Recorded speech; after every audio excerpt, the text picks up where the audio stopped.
Hello, everybody, and welcome to Behind the Veil. Guess I will wait to see who comes in here with us. Hey, hey, hey. We really don't have much to talk about today. The good bishop is taking care of some family business right now, so you have me for a few minutes. I won't be on here long, but we'll see what happens.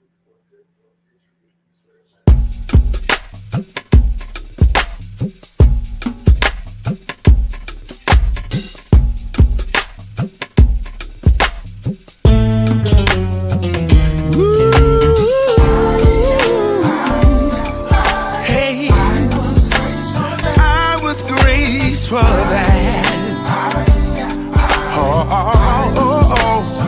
Let's talk about growing up without it. No silver spoon out all around me. There was some who thought I'd never be about it, but I tackled everything I could in school. I made mistakes, but somehow made it through. There were days I was really so confused. I lost loved ones and friends along the way. Had sunny and even darkened days. Right now looking back, I can really say that I was bricks for that.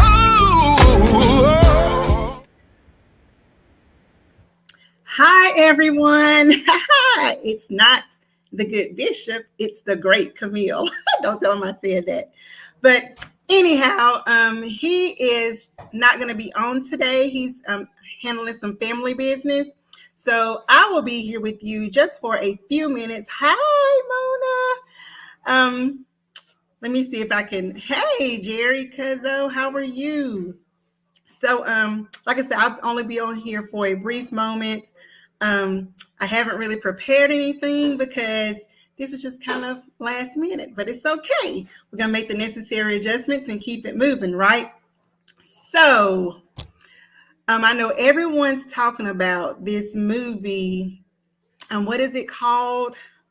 The demonic movie with Monique in it. What is it? I just watched it the other night. Someone help me out. What's the name of it? I know someone knows. What's the name of this movie? On it, Deliverance. Yes. So has anyone other than me watched Deliverance? So I did watch it because I was just a little curious about what everyone was talking about. And it was a little weird, but it wasn't as bad as I was expecting. I guess the ending message was that we have to hold on to our faith and fight and stand on what we believe in, and God overcomes, and he overcomes the evil powers of the enemy. That's what I got from it. So I wasn't like walking through my house that night like thinking I needed to cast out demons as I was walking through the house. So it didn't really freak me out, but I know it's some people saying they were really like freaked out. So Mona said it was too much for her. Yeah. You had to bleed the blood. Yes, like it didn't put me in that space, but hey, that's just me. But I mean, it was a lot of people who are like Mona, who was like, hey, I'm pleading the blood. I'm like putting crosses on it, like I'm doing all of that after watching that movie. So, for me, the review, my review, it's not that bad, but so go check it out. Check it out. May put you a little closer to God. Like I said, y'all, I really don't have anything prepared to talk about because it's kind of like last minute. But I do know Trump is still crazy, and he's being sued now by Isaac Hayes' family because he's using their song when he's not supposed to be using their song. So, he's stealing stuff like he does in good old Trump fashion. So he's doing that. Okay, Charlene says not my type of movie. Monique's a little strange, but I think the lady priest should have gone back to the altar. I thought she was gonna bring it right.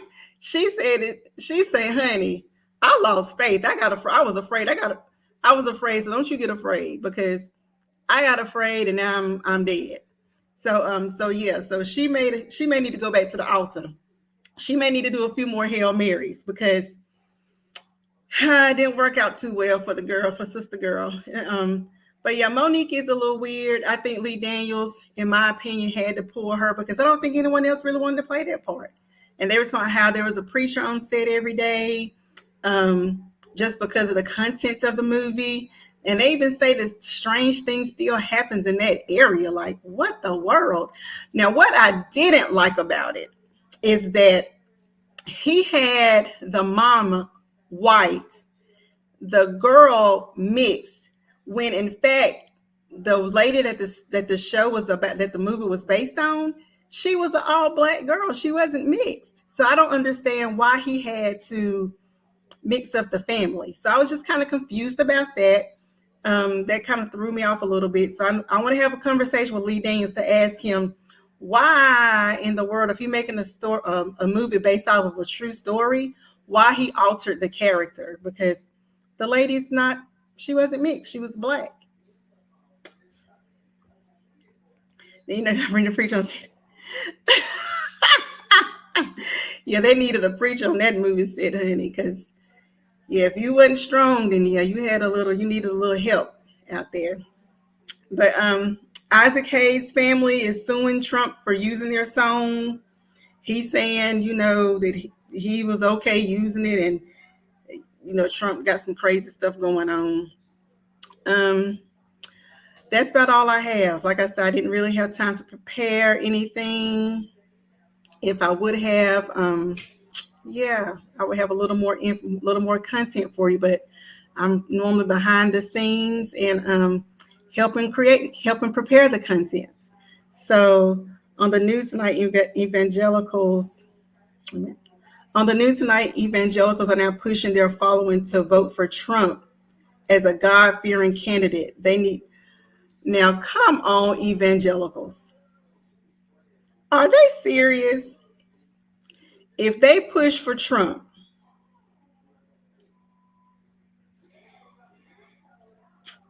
and they say he's a good God-fearing man, then I am going to, I'm questioning their evangelism. I'm really questioning. They are extremely blind, like extremely blind. Oh, hey, cuz, it's good to see you. I love you so much. The judge issued a stop order on the song. You said, good. I'm glad he did, because he don't need to be. Let's talk about Cynthia. Yeah, Bishop did preach a pretty good sermon Sunday. We can talk about it tomorrow on Wednesday night Bible study. So I'm not fooling with you tonight. Extremely blind. Yes, they are really blind. Like, I don't know if it's because a lot of the evangelicals will be affected by this tax cut that he's proposing, or y'all are crazy. Thank y'all so much. Thank you so much, Gloria. Thank you. And Cynthia, it was not a sermon. I was doing the announcements. But yeah, they are, and maybe it's because their pockets will be affected by this tax cut that he's proposing. But he proposed the same tax cut when he was in office before, and they didn't receive that tax cut. So I'm just kind of confused as to why. I just don't know. I don't know how they can back someone who talks so badly about women, who the foolery, Evelyn, is extremely real, and that fool is indeed a fool. He's really a fool in these streets. He's a whole entire fool. I did see something. Let me see if I can find it really quickly. Y'all blame the good bishop on me not being prepared. Yeah, they really do believe that he's for them. Like, they're the dumbest people. Like, I just don't get it. He's not really for them. I don't know what it's going to take for them to get that. I can't get past the part that he said that right. And he had COVID about 3 times, but it was a hoax. And then told people to drink, what was that? Drink Clorox and it'll go away or something like that. I'm like, boy, yeah, he's just a nutcase. He's an all-around nutcase. But did y'all see where Howard Stern just like basically told them all that they were just really dumb for supporting him? That was a hilarious video to me too. He was just like, y'all is like the dumbest people. He basically called them trailer trash and told them that Trump, that if they go to Mar-a-Lago, there's no one there who looks like them. It's just and that's it. He does not hang around any of his supporters. The slavery mentality is being used. Absolutely. Absolutely. It really, really is. It really, really is. Did y'all see in Texas about the principal losing her? Let me tell you something.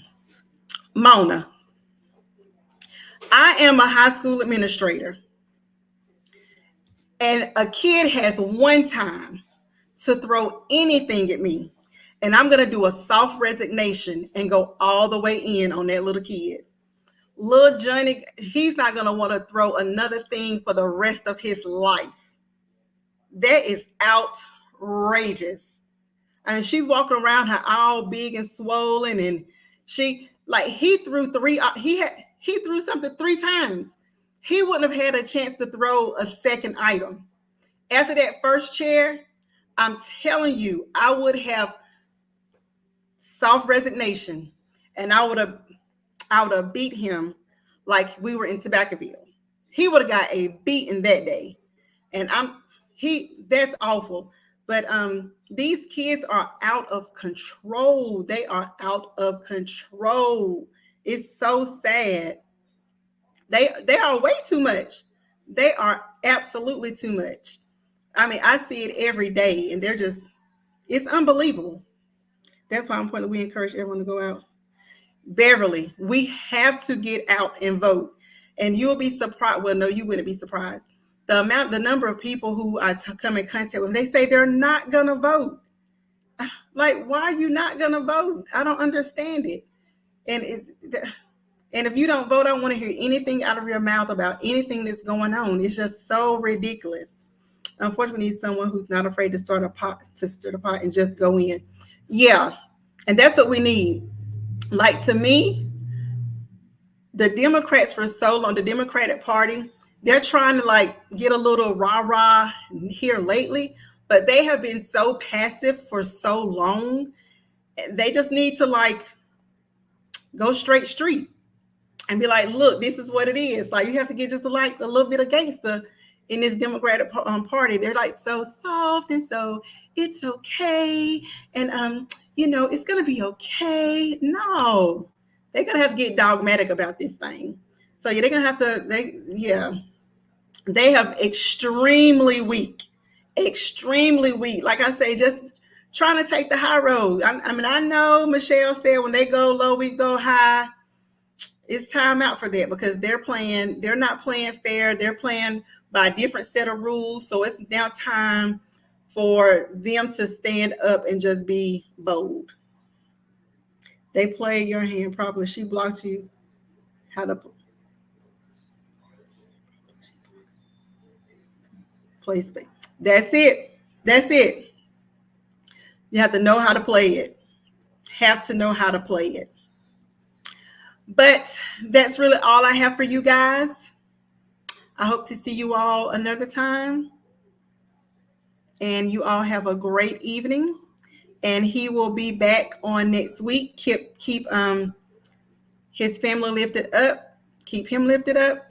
And we will see you guys he will see you guys next week. I'll see you behind the scenes. We'll see you next week on Behind the Veil. All right. Until then, you all have an amazingly great week on purpose. Good night. Bye, y'all.